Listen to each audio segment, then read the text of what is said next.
How's it going, everybody? My name is Red Gold Maximus here, back again for another video, and today I am going to be doing my next Yay, Nay, or Okay video for 7 Deadly Sins Season 2. I apologize that I'm very late on recording this. I have been really busy with other stuff, and then I was trying out the new PowerPoint stuff for the character origins video I just uploaded a couple days ago. And I've been trying to record new whistling videos as much as I can that I intend to upload at a later date. But I realized, you know what? It's been a really long time since I've done this. I better get around to it. I've housed myself so I can be as loud as I want. So today I'm going to be doing my Yay, Nay, or Okay on 7 Deadly Sins Season 2.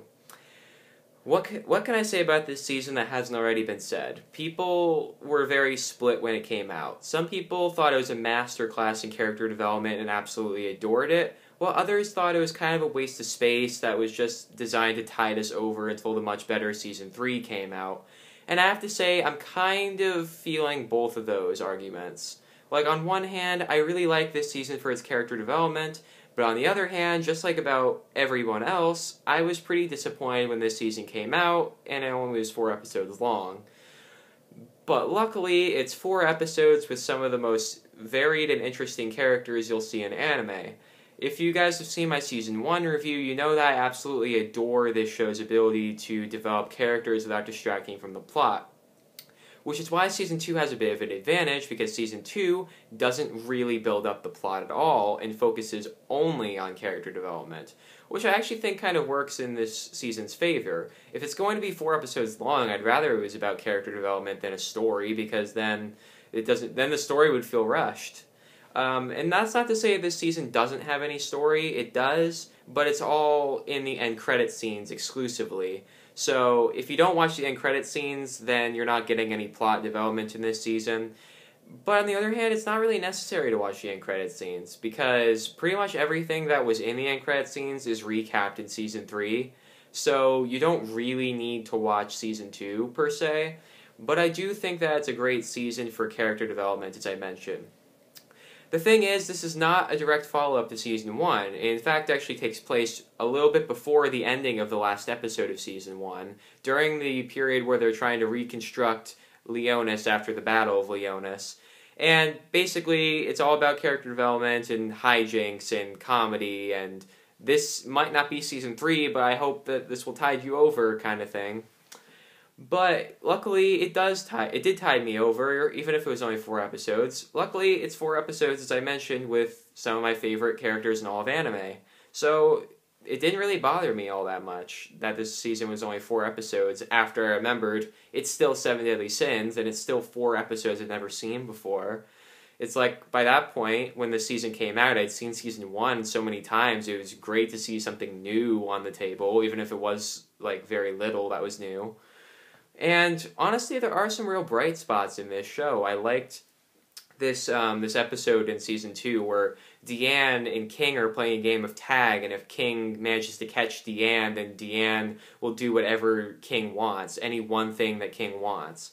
And while he's chasing her, he starts fantasizing about all these things he's going to ask Deanne to do, like go out on a date with him or something like that.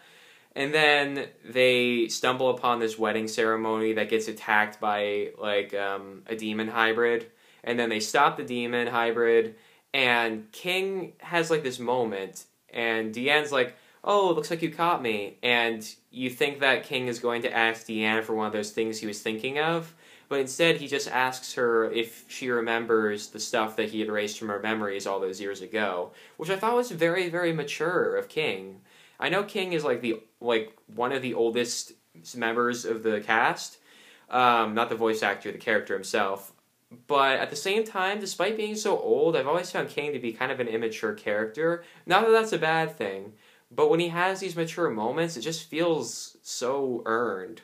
Like, everything that he's been through, seeing these mature moments always kind of brings a smile to my face, because it shows you that King has been through so much, but he still has a lot left to learn, you know?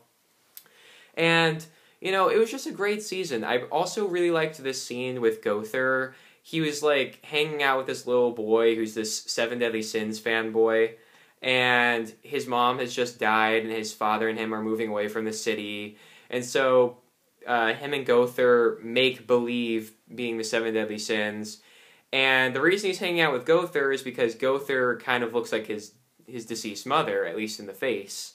So Gowther does this thing. He asks the kid to describe his mother, and as he describes him, he changes his appearance to look exactly like the boy's mom.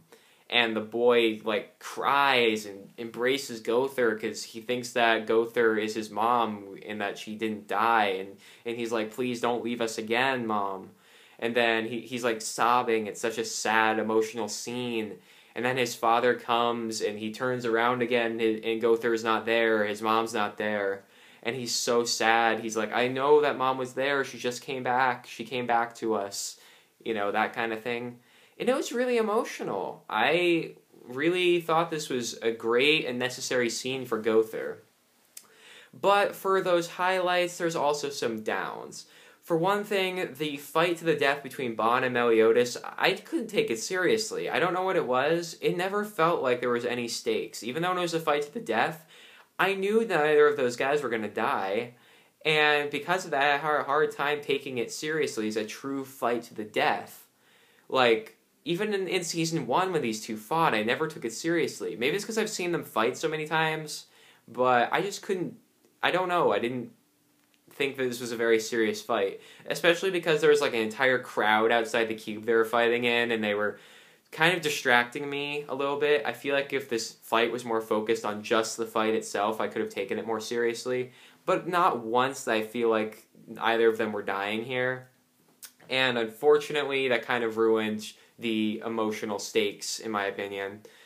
And I also am not a huge fan of Merlin in this season. The thing is, I didn't know a whole ton about Merlin yet, because Merlin kind of arrived late in the game in Season 1.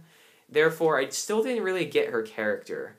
So Season 2 should have been where I understood her character and learned to like her. But unfortunately, Season 2 kind of makes me hate her. Because, like, there's this minor plot or whatever where Vivian comes back and she's like, she's still obsessive over Gilthunder. She still loves Gilthunder and tries to protect him or whatever. And Gilthunder brings Vivian to Merlin. And Merlin's like, what do you want to do with Vivian? How should she be punished? And Gilthunder's like, she shouldn't be punished. No matter all the bad things she's done, she did them out of love for me, and I respect that. Merlin doesn't agree and punishes her anyway. And she gives her a really, really cruel curse, too. Like, where she has to go through this really excruciating pain when she's near Gilthunder. And I just think that's unfair, you know? It's like, especially when Gilthunder didn't want Vivian punished, and then Merlin turns around and gives her, like, this super cruel punishment. It didn't make me like Merlin. It made me hate Merlin, you know? And that's kind of a problem, isn't it? Like, first in Season 1, they don't bring all the sins together, which is kind of a pet peeve. And now in Season 2, they make me genuinely not like one of the sins. And in Season 3, they make me not like one of the sins, but I'll get to that next time. Either way, I didn't like Merlin, and I didn't like the Ban and Meliodas fight because it didn't feel real enough to me.